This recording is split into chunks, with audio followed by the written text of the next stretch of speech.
मतदारसंघ पुनर्रचना विधेयकावरून पवार कुटुंबामध्येच मतभेद पाहायला मिळत आहे। एकीकडे खासदार सुप्रिया सुळे यांनी या विधेयकावरती संसदेत सकारात्मक चर्चेची तयारी दर्शवली आहे, मात्र दुसरीकडे त्यांचेच पुतणे आणि आमदार रोहित पवार यांनी मात्र विधेयकाला कडाडून विरोध दर्शवलाय। सत्ताधाऱ्यांचा संविधानावर घाला घालण्याचा आणि लोकशाही संपवण्याचा हा छुपा डाव असल्याचा आरोप रोहित पवार यांनी केलाय। त्यामुळे कोणत्याही परिस्थितीत या विधेयकाला पाठिंबा न देण्याचं आवाहन सुद्धा त्यांनी विरोधकांना केलेलं आहे। मात्र पवार कुटुंबातल्या या मतभेदांमुळेच अधिवेशनात शरद पवार यांचा पक्ष नेमकी काय भूमिका घेणार याकडे सगळ्यांचं लक्ष लागलंय।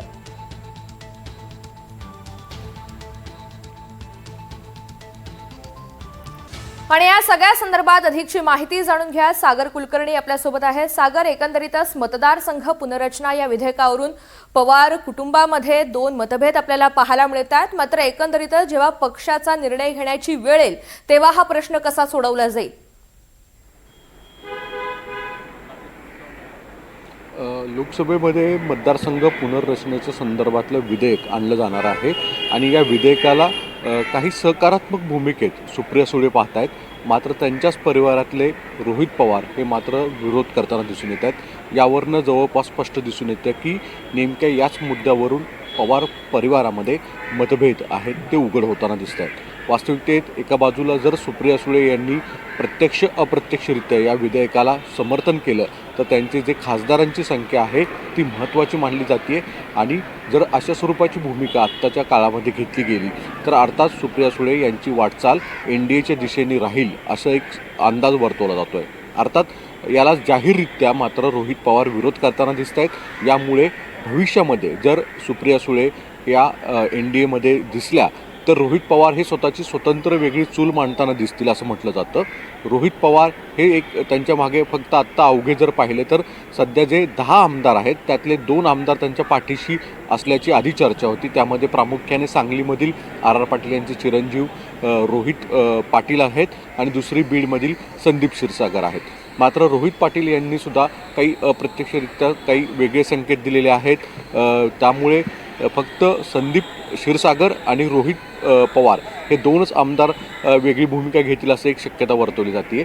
जर सुप्रिया सुळे भविष्यामध्ये एनडीएत गेल्या तर मात्र जयंत पाटलांच्या नेतृत्वामध्ये राष्ट्रवादीतले स्थानिक जे 10 आमदार आहेत त्यातले जवळपास 8 आमदार जयंत पाटलांच्या समर्थनात राहतील आणि रोहित पवार जे आहेत ती स्वतः एक वेगळी चूल मांडतील आणि कदाचित बाहेर राहण्याची शक्यता एक वर्तवली जाते।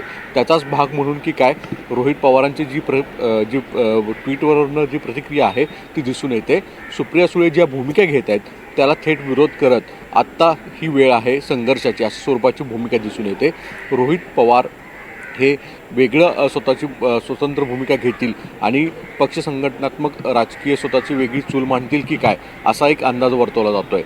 आणि यामागे एक वेगळं सत्ताचं एक राजकारण मांडलं जातं। त्याच्यामध्ये जर राज्यामध्ये शरद पवार हे एनडीएमध्ये सहभागी होत आहे तर अशा परिस्थितीमध्ये 2 मंत्रिपद पदरात पडतील, ज्याच्यामध्ये जयंत पाटील हे प्रमुख दावेदार आहेत आणि त्यानंतरनं जितेंद्र आव्हाड आहेत। अर्थात रोहित पवारांच्या पाठीशी मात्र काहीच मिळणार नाही या तर मग वेगळी भूमिका घ्यायला काय हरकत आहे असा एक विचार त्यांच्या समर्थकांमध्ये दिसून येतो आहे। यामुळेच कदाचित रोहित पवार आणि सुप्रिया सुळे यांच्यातला राजकीय द्वंद्व जो आहे तो उघड पद्धतीने आता ट्विटरवर दिसून येतो आहे, वेगवेगळ्या भूमिका मांडताना दिसून येतो आहे। भविष्यामध्ये त्या संदर्भात काही महत्त्वाच्या हालचाली घडामोडीसुद्धा घडण्याची शक्यता वर्तवली जाते। खरं आहे सागर, एनडीए सोबत जाण्याच्या चर्चांच्या पार्श्वभूमीवरती पवार कुटुंबामधील या 2 महत्त्वाच्या सदस्यांची आणि त्या पलीकडे जाऊन पक्षाची नेमकी काय भूमिका असेल त्यावरची पुढची ही सगळी गणितं अवलंबून असतील। धन्यवाद सविस्तर माहितीसाठी।